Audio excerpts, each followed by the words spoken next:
ಇದೇ ತಿಂಗಳು ಆಗಸ್ಟ್ 4ನೇ ತಾರೀಕು ಮಂಗಳವಾರ ತಾಯಿ ಚಾಮುಂಡೇಶ್ವರಿ ಅಮ್ಮನವರ ಜನ್ಮದಿನ. ಕೆಲವು ಜನ ಹೇಳ್ತಾರೆ ಆಷಾಢ ಮಾಸದಲ್ಲಿ ಒಳ್ಳೆ ಕೆಲಸ ಕಾರ್ಯ ಮಾಡಬಾರ್ದು ಅಂತ. ಆದ್ರೆ ತಾಯಿ ಜಗನ್ಮಾತೆ ಹುಟ್ಟಿರೋದು ಕೂಡ ಆಷಾಢ ಮಾಸದಲ್ಲೇನೆ. ಚಾಮುಂಡೇಶ್ವರಿಯ ಅಂಶವಾಗಿರುವ ಲಕ್ಷ್ಮಿ, ಸರಸ್ವತಿ, ಪಾರ್ವತಿ, ಅನ್ನಪೂರ್ಣೇಶ್ವರಿ ಎಲ್ಲ ಅಧಿದೇವತೆಗಳನ್ನ ಸ್ಮರಿಸುತ್ತಾ ಮನೆಯಲ್ಲಿ ಇದೊಂದು ಸಣ್ಣ ದೀಪವನ್ನ ಸಂಕಲ್ಪ ಮಾಡಿ ಹಚ್ಚಿಡಿ. ಒಂದ್ ಮಣ್ಣಿನ ದೀಪನ ತಗೊಳ್ಬೇಕು. ಅದಕ್ಕೆ ₹5 ಕಾಯಿನ್ನ ಹಾಕೊಳ್ಬೇಕು. ಅರ್ಧ ಭಾಗದಷ್ಟು ಅಕ್ಕಿ ಹಾಕಿ, ಅಕ್ಕಿ ಮುಳುಗುವಷ್ಟು ಎಣ್ಣೆನ ಹಾಕೊಳ್ಬೇಕು. ನಿಮ್ಮನೇಲಿ ನೀವು ಯಾವ ಎಣ್ಣೆನ ಯೂಸ್ ಮಾಡ್ತೀರೋ ಅದನ್ನೇ ಹಾಕೊಳ್ಳಿ, ದೀಪದ ಎಣ್ಣೆನ.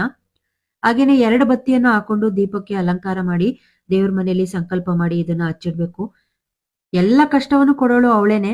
ಹಾಗೆ ಎಲ್ಲ ಕಷ್ಟನೂ ಪರಿಹಾರ ಮಾಡೋದು ಕೂಡ ಅವಳೇನೆ. ನಂಬಿಕೆ ಇರ್ಬೇಕು. ನಂಬಿಕೆಯಿಂದ ಮಾಡಿ ಕೇಳ್ಕೊಂಡ್ರೆ ಇಡೀ ಜಗತ್ತನ್ನೇ ಕಾಪಾಡೋ ಜಗನ್ಮಾತೆ ನಮ್ಮನ್ ಕಾಪಾಡಲ್ವಾ? ಪೂಜೆ ಮುಗ್ದಿದ್ದಾದ್ಮೇಲೆ ₹5 ಕಾಯಿನ್ನ ಜೋಪಾನವಾಗಿ ಖರ್ಚು ಮಾಡ್ದೇನೆ ನಿಮ್ ಪರ್ಸಲ್ಲಿ ಇಟ್ಕೊಳ್ಳಿ.